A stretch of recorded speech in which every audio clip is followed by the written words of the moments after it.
Morning, everybody, or evening, whatever it is, your neck of the world.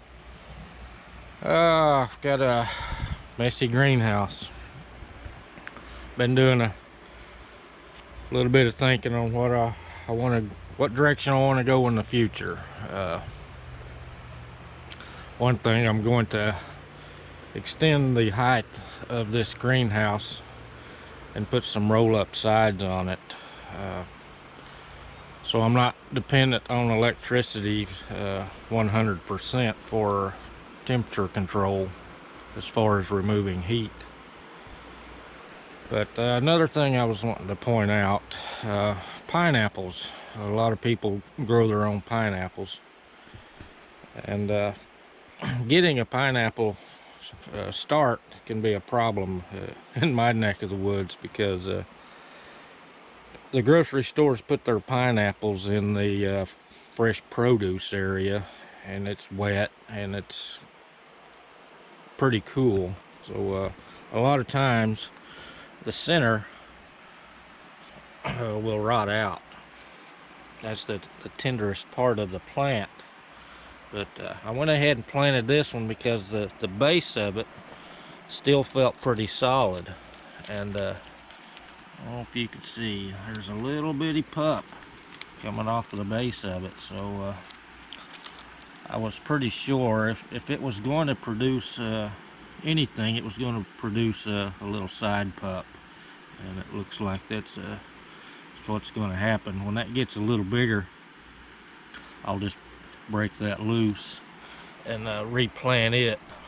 That's what I've done with that one there.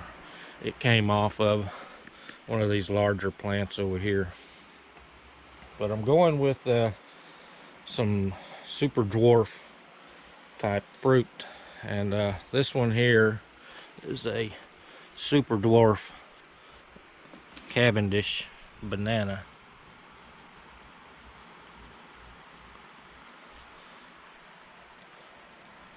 A lot of these tropicals or semi-tropicals have to maintain a certain temperature as far as being too cold. A lot of them you cannot go below 50 degrees, but this greenhouse has seen way below 50 degrees. I've seen it 30 degrees in here once. The heater went out and I just happened to catch it at the right time. But my little satsuma tree, you can see it's leafing back out, and finally going to put on a few blooms, but I haven't gotten any fruit off of this one yet. Another thing I'm going to try is these columnar trees. They produce apples from spurs off the trunk, but we'll see how it turns out. I've got 4 different varieties. This is a tasty red.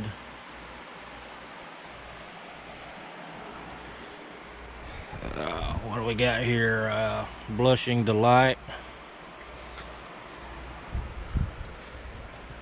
Oh, golden treat. And then way down here, I'm kind of running out of room. What's this one? Emerald Spire. I just got those this year. So like I said, when I extend the height of this, I'm going to I'll gain some space on the sidewalls where I can probably run tomatoes or whatever over on the side, and I can put my fruit trees in the center where I'll have the maximum height. I'm either going to go up to 11 foot or 12 foot. I haven't decided. But, my figs are leafing out. Like I said, this one dropped a few leaves after it started because of that 30-degree temperature we had in here. But yeah, it's going to be a nightmare doing all this work, because I basically have to disassemble this greenhouse to put in my side posts. So yeah, it'll be fun. Been working in here a little bit. My garlic. It's been in here since September is when I planted these. So they're looking pretty good, I guess. See, I didn't go all crazy with overcrowding them. I gave them plenty of room to grow. Yeah, I ran a heater a little bit in here. Total waste of kerosene. Because the plants I had in here, they may have done better without the heat. I don't know. Because I stopped heating, and even some of the lettuces and things went through 20-degree, temperatures. So got some lettuce I need to harvest. But it's always a learning experience with the greenhouse. You always want to try something new. Yeah. Oh, I just coming around to show you wild plum blooming. March 20th. Got more wild plums blooming over there. I've got henbit blooming and dandelions blooming in the yard. Bees are really working, trying to find whatever they can this time of year. The pears are getting pretty close. The buds are really starting to pop. My garden, I haven't got much gardening in. What I did put in, went through some freezing rain conditions, and they got a little freezer burnt. Maybe they'll come out of it. It didn't kill them, but it did burn them a little bit. Got 2 rows of potatoes planted. That should be enough. And the potatoes I planted were left over from last year. Got 1 row of the Huckleberry Gold and 1 row of the Red Pontiac. But you can see the broccoli, cauliflower, this row right here, and cabbages, and a few cauliflower, I think, on the very end down there. But they, some of them look a little worse to wear than others, but we'll see what happens. Onions. I planted, or we planted, I guess I should say, me and the wife planted the onions. And there's 10 bundles, majority of them out here, and we do have a couple of the wicking tubs with some also just for green onions, fresh eating green onions. I never buy the little onion sets, because really all they're really good for is green onions. They're already in their 2nd year, and although with they may grow and get a little larger, usually they will go to bolt and go to seed, because that's the nature of a biennial plant. They produce seed in the 2nd year. And sometimes that happens even with these plants, especially with the wild temperature swings we have. We'll be 70s one day, 40s, the next, and down into, freezing temperatures at night. It's kind of messes with their with their idea of what they need to be doing. So you may think they're in their second year just by those temperature swings. But these were so tiny. I just got them planted basically when we got that winter weather. So maybe maybe they don't think it. Who knows? We'll find out. That's one thing for sure. We'll find out.